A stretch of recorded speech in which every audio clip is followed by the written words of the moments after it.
The impact came without warning. One moment, the deep space transport ship Solace was gliding through empty space. The next, a sudden pull, strong, unnatural, yanked it off course. Gravity, but not from any planet or star. Something invisible dragged the ship toward a massive asteroid. The crew barely had time to brace before Solace slammed into the surface. Metal screamed, lights burst, then silence. Captain Rourke's eyes snapped open. At first he saw nothing, only blackness pressing in on all sides. His ears rang. Somewhere in the distance, a faint dripping sound echoed. The emergency lights flickered to life, painting the corridor in sickly red. Broken panels hung from the ceiling. Wires sparked. The floor was littered with shards of metal, storage crates, and something else. Rourke froze. There were marks on the wall, long, deep scratches that cut straight through the steel plating. They were too large to be from tools. They looked like claws. Chief Engineer Mendez crawled out from under a collapsed support beam, coughing. Engines are dead. Power grids unstable. We've got hull breaches in sections C and D. Casualties, Rourke asked, forcing his voice. Steady, 2 injured. No one dead yet. The captain activated his CUM. Bridge crew report, static. He tried again. Nothing. The communications officer stumbled into view. Sir, our long-range transmitters are gone. We can't call for help. The reality hit hard. They were inside the asteroid, buried deep in its rock. No sunlight, no stars, no signal. They gathered in the control room, the red lights casting strange shadows on their faces.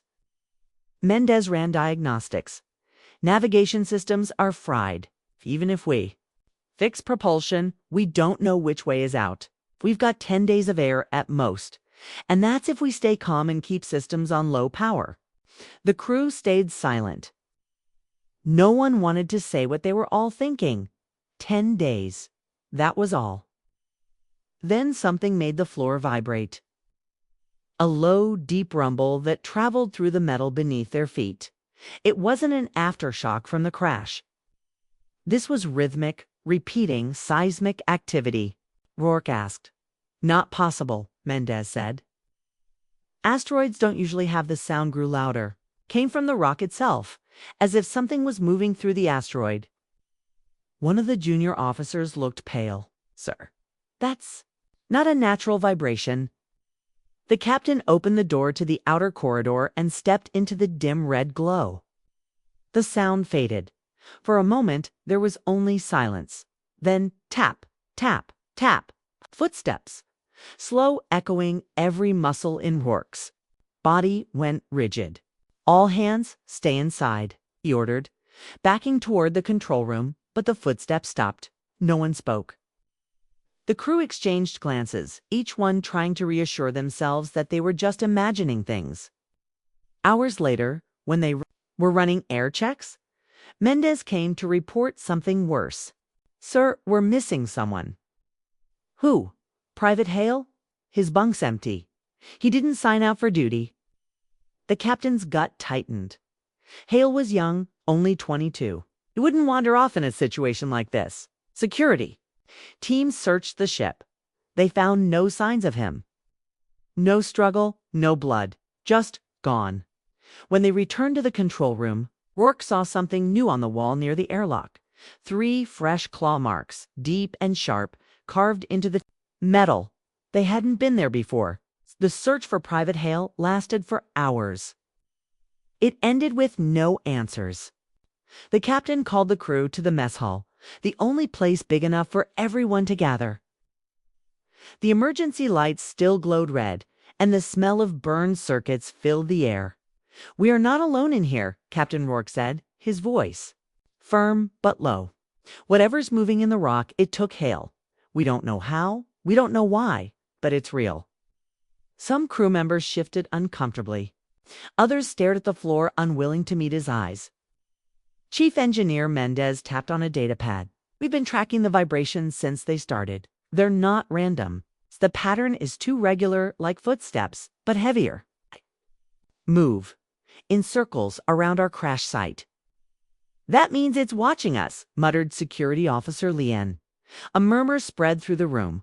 Rourke raised a hand. "We have two priorities. 1. Find a way out before our air runs out. 2. Make sure no one else vanishes." The crew split into two teams. Mendez led the engineering group to try and power the auxiliary thrusters. Lien took a security squad to map the asteroid interior with portable scanners. Rourke went with Lien. They moved through the outer corridors, scanning every section. Many of the walls had been damaged in the crash, bent metal, ruptured panels. But more and more of them had the same claw marks. Sometimes 3 scratches, sometimes 5. All deep, all fresh. After an hour, they reached an area where the asteroid rock had broken into the ship's hull. Jagged black stone jutted through. "The corridor like teeth. Hold," Lien whispered. The scanner beeped. Something large was moving beyond the rock about 30 meters away on the other side of the hull. The vibrations began again. Thud, thud, thud. Heavy, deliberate. Not rushing, not running, just moving slowly. Then the sound stopped. The scanner went blank. Whatever it was, it had vanished. The team pulled back toward the central corridor, but halfway there, they found something that stopped them cold. Hale's helmet. It lay on the floor, visor cracked, covered in a fine black dust. Lien knelt and examined it. "This dust. It's not from our ship. It's from the asteroid." Rourke took a slow breath. He was taken outside. But there was no sign of how. The airlock systems were untouched. The security logs showed no opening. It made no sense. When they returned to the mess hall, Mendez had news. Bad news. "The thrusters are gone. The impact snapped both support mounts. We can't move the ship." Silence spread across the room. "Then we find another way," Rourke said. "If we can't move the ship, maybe we can move ourselves." "Dig through the rock." Mendez hesitated. "That might take weeks." "We don't have weeks," Rourke replied. That night, the crew set up shifts for guard duty. No one was willing to sleep alone. The red emergency lights never went out. Rourke took the first watch. Hours passed in silence, until the vibrations came again. Only this time, they were different. Instead of moving past the ship, they were coming closer. Thud, thud. The sound grew louder, then stopped just outside the hull. Rourke's eyes fixed on the airlock. Nothing happened. Then a single sharp clang against the outer wall. Something was knocking. He didn't move, didn't breathe. The sound didn't come again. When his shift ended, he told no one about it. Not yet. But the next morning, the crew woke to find another person missing, Security Officer Lien. Her rifle lay on the floor of the corridor. Her helmet was gone. And on the wall beside it, new claw marks. This time, in the shape of a handprint far larger than any human's. The crew stood in silence, staring at the giant handprint carved into the wall. Captain Rourke's voice was steady, but his eyes showed the weight of command. "It's taking us one by one. We can't just wait for it to come again. We hunt." No one argued. Fear had grown too strong. The only choice left was to face it. Mendez handed out portable lamps and oxygen packs. The asteroid's tunnels were cold and airless. Stepping into them meant stepping into the void. Before they left, Rourke looked at the crew. "Stay together. No hero moves. If it comes for one of us, we all fight." The hatch to the tunnels hissed open. Black rock stretched ahead, rough and wet-looking, as if the asteroid was bleeding some strange mineral. The airless silence was broken only by the crunch of boots on stone and the faint hiss of oxygen tanks. The scanner picked up traces of movement. Deep inside, slow, steady, almost patient. They moved for an hour, marking their path with glowing beacons. Every so often, the vibrations came, thud, thud, but never too close. It felt like the thing was letting them follow. Then they reached a split in the tunnels. One path led upward, narrow and steep. The other sloped down into blackness, so deep the lamps couldn't touch the end. The movement reading came from below. They descended. The air, though thin, grew colder, biting even through their suits. The walls began to change, smooth and curved, as if shaped by something alive. Strange marks, almost like writing, appeared on the stone. None of them looked human or alien in any way they knew. "Captain," Mendez whispered, "overcomes this tunnel. It's not natural." Rourke's lamp caught something ahead, a round opening, perfectly cut, leading into a vast chamber. The crew stepped inside and froze. The chamber was enormous, the ceiling lost in darkness. In the middle stood something that should not exist, a structure of black metal, twisted and tall, humming faintly. Around it, the ground was littered with bones. Not human bones. Some were long and thin, like spears. Others were wide and flat, like shields of bone. Dozens of different species, all dead, all piled in a ring. "Whatever's hunting us," Rourke said slowly, "has been doing this for a very long time." Suddenly, the humming from the black structure grew louder. The floor shook. From the shadows at the far side of the chamber, two pale shapes began to move. They were tall, taller than any human, with limbs that bent in wrong directions. Their heads were smooth, eyeless, and their hands ended in long claws. The vibrations returned thud, thud, thud.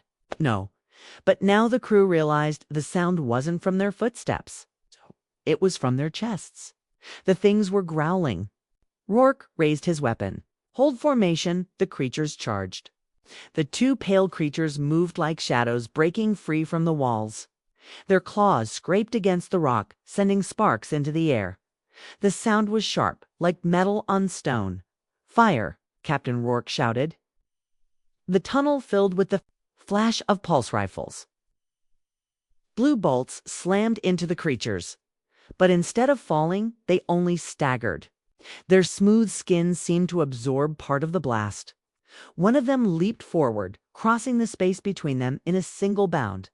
It hit Mendez hard, sending him crashing into the wall.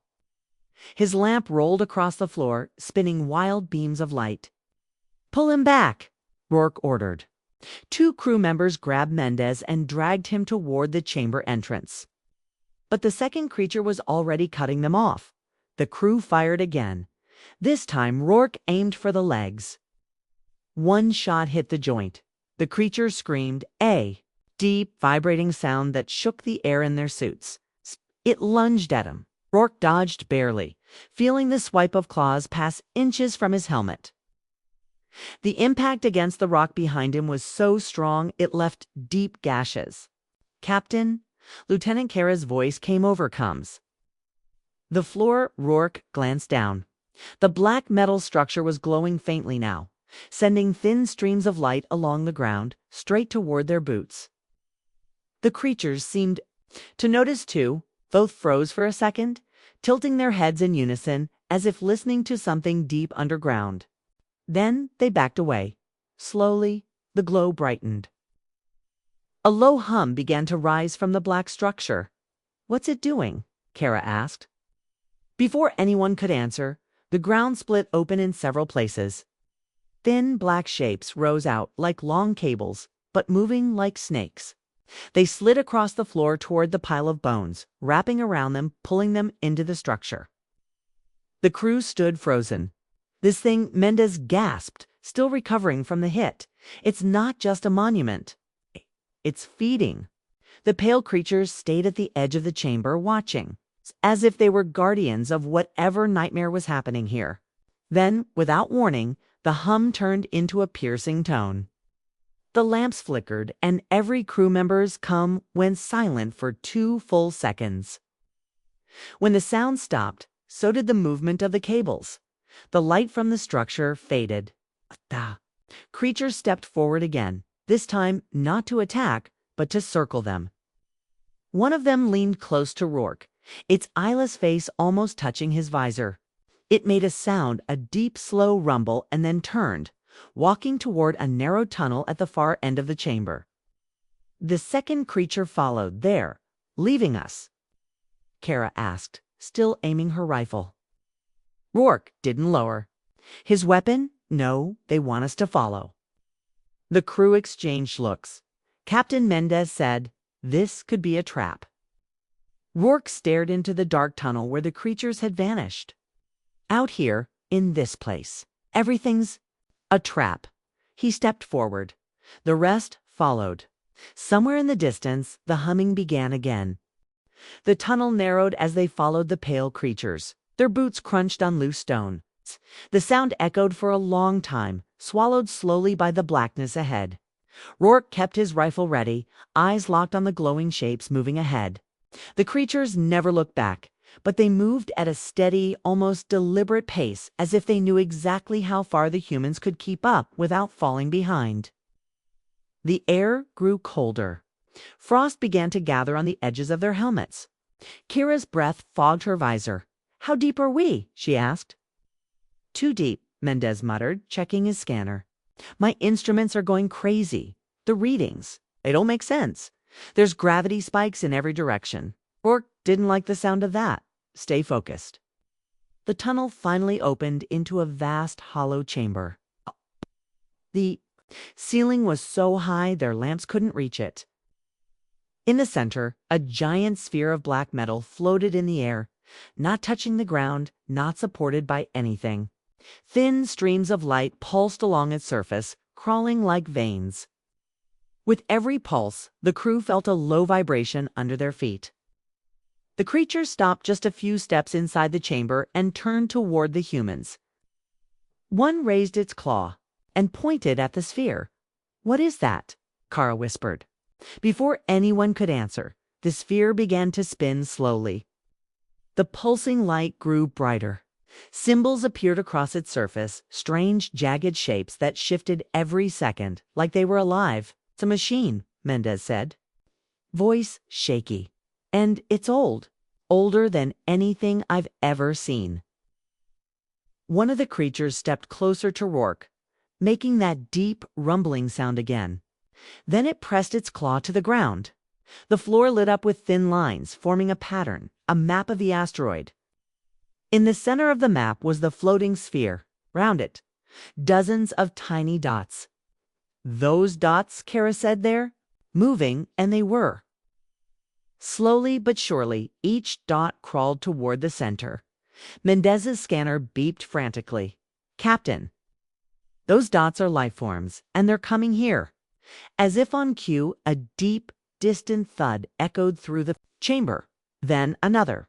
The vibrations grew stronger. The creatures hissed, their eyeless heads turning toward the dark tunnels around them. They spread their claws, ready to fight. Rourke gripped his rifle tighter. "They're not just showing us this thing, they're warning us." The hum of the sphere became a roar. Something massive was coming. The ground shook. Dust rained from the cavern ceiling. From the tunnels, shadows began to move, not slowly like the glowing creatures, but fast. Too fast. Shapes emerged from the dark, huge and twisted. Their bodies were armored with jagged plates. Their mouths were wide, filled with teeth like broken glass. And their eyes burned red. The pale creatures hissed and formed a defensive line between the humans and the attackers. But Rourke could see it in their movements. They were outnumbered. The black sphere's hum rose to a deafening pitch. Symbols blazed across its surface. Kara shielded her eyes. "It's reacting to them." Mendez scanned it. "No, it's not reacting. It's charging." A sudden voice echoed in their helmets. Not from the sphere, not from the creatures, but inside their minds. "Release me, and you will live." Rourke's chest tightened. He looked at Kara and Mendez. Their wide eyes told him they heard it too. The sphere began to split open, thin cracks of white light spilling out. The glowing creatures turned toward the humans, making urgent gestures. They didn't want it opened. The attackers thundered closer, their claws scraping the stone. The pale defenders roared and leaped forward, colliding with the enemy in a blur of claws and teeth. Rourke's rifle was hot in his hands. He fired, the sound lost in the chaos. But for every enemy that fell, 2 more came. The sphere's voice grew louder. Release me. I can end them. I can save you. The light pouring from the cracks was blinding now. The air itself seemed to bend around it. Kara shouted over the noise. Captain, if we open it, we don't know what happens. It could kill us all, Mendez yelled. If we don't, we're dead anyway. Rourke's heart pounded. Around him, the battle raged, the pale creatures falling one by one, the attackers closing in. The sphere floated before him, waiting for his choice. He reached out. His fingers brushed the surface. The sound like 1,000 voices screamed. In unison, white light swallowed the chamber. When the light faded, the cavern was empty. No attackers, no pale creatures, no sphere. Only the 3 humans stood there, alive, their suits untouched. But in the silence, deep in the back of Rourke's mind, the voice whispered once more, "You owe me." And somewhere in the darkness of space, something began to move.